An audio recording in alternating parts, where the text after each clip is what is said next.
Hi friends, today we are going to see a problem called max area of island. This is our problem statement. You are given an m cross n binary matrix grid. An island is a group of ones representing land connected four directionally, horizontal or vertical. You may assume all the four edges of the grid are surrounded by water. The area of an island is the number of cells with a value 1 in the island. We are going to return the maximum area of an island in the given grid. If there is no such island found, then we'll return 0. Here is a sample grid where each one represents the land and 0 represents water.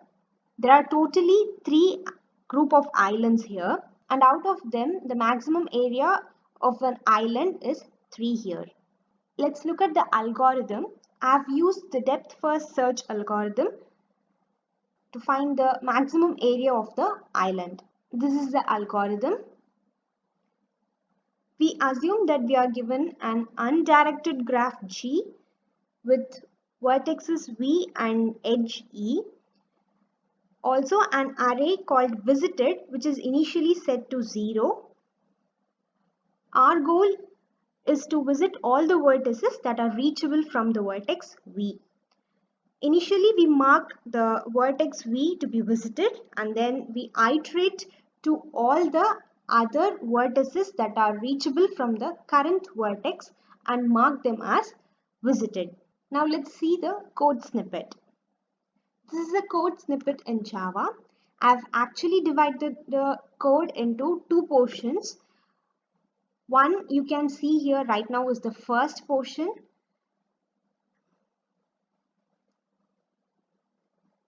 Here we simply iterate through the matrix and call upon another function called measure island, which is going to actually perform the depth first search.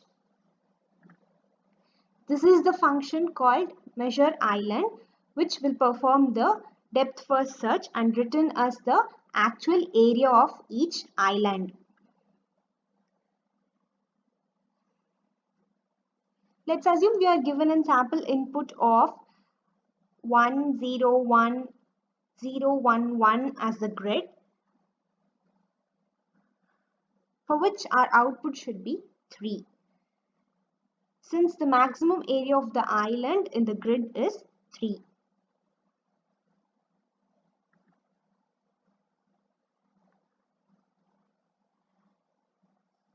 Now let's see the actual code flow.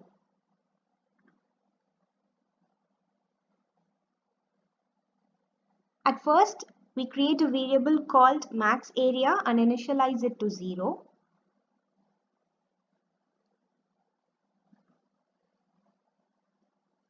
On our first iteration, we create a variable r and initialize it to 0. And we check that 0 is less than the length of the grid. The length of the grid is nothing but 2. We move on to the inner iteration. Here, the first iteration, we are going to create another variable called c and initialize it to 0. Here again, c is lesser than the length of first grid array, which is 3. Here we are checking for the condition if our grid of RC contains 1. Here, since our R and C value are 0, our grid of 0, 0 is 1. Therefore, we move into the if block. Here, as you can see, we are going to pick the maximum value out of max area and the value that is returned from our measure island function. But before we perform the max operation, a function call is being made. Now the control flow is handled to the function called measure island. Here our R value is 0 and C value is 0 and the grid is being passed as parameter.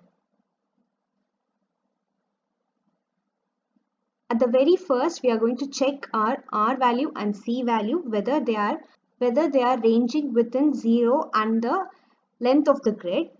Once if these conditions are satisfied, we actually move on to check whether the cell value represented is 1. If so, we move further and mark the value of the cell to be 0. This is an indication that we have already visited this array, so we need not consider it once again. Once we have marked the cell value to be 0, we shall move to the next statement, which again calls upon the function recursively. Now the R value is 1 and C value is 0. But as you can see, although the R value and the C value ranges between 0 and the grid length, but the value of the cell is 0. Therefore, we return 0. For our convenience, I have considered a variable called catch, and I am storing the values that are being returned by the recursive call. But there is nothing called a catch variable. This is just for our assumption.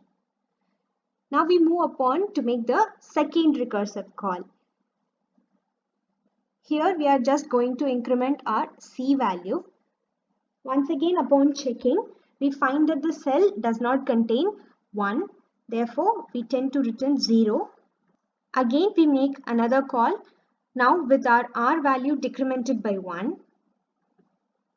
This time, since our R value is beyond 0, that is -1, we cannot execute the if block and we simply return 0. We again make another call with our C value decremented by 1. Here as well, now our C value would be -1. Therefore, we simply return 0. Therefore, on the whole, each recursive call that is being made in this statement has brought us only 0. But you would have noticed that we have added 1. Therefore, we will be returning a value called 1 to the main flow where we called this function. Since the maximum out of 0 and 1 would be 1 obviously, we store our max array with the value called 1. Once again, we start iterating. Now our C value is incremented to 1. But as you can see, the grid value at R0 and C1 is 0. We do not execute the if block. Upon the next iteration, the C value is incremented to 2. But this time our cell contains 1. Therefore, we execute the if block and call the measure island function again. With R value being 0, C being 2 and the grid as you can see. Here, since all the conditions are satisfied, we mark the cell as visited and then move to the next statement. Here we make another function call with R value 1 and C to be 2 is 1. Therefore, we mark the cell to be visited again and then move with our next statement. We again make another call. Here, since our R value would be 2 and C value as 2, but there is no row called 2 here. We have only 0 and 1. Therefore, we'll return 0 here. Again, when we call this method, we'll get the value as 0 because there is no fourth column here, as C value would be incremented to 3. In this case, our R value would be 0. As you can see in the first row, our third column does not contain 1. Therefore, this will also return 0. Now we again make a function call where R value is 1 and C value will be 1. But now since our cell has 1, 1 each, we start executing with the if block. Now we'll mark the cell as visited. And as usual, we keep calling this function recursively. But at the end, we get only 0 from each function call, and then we are going to add 1 however and return this 1 to the initial function which had called this.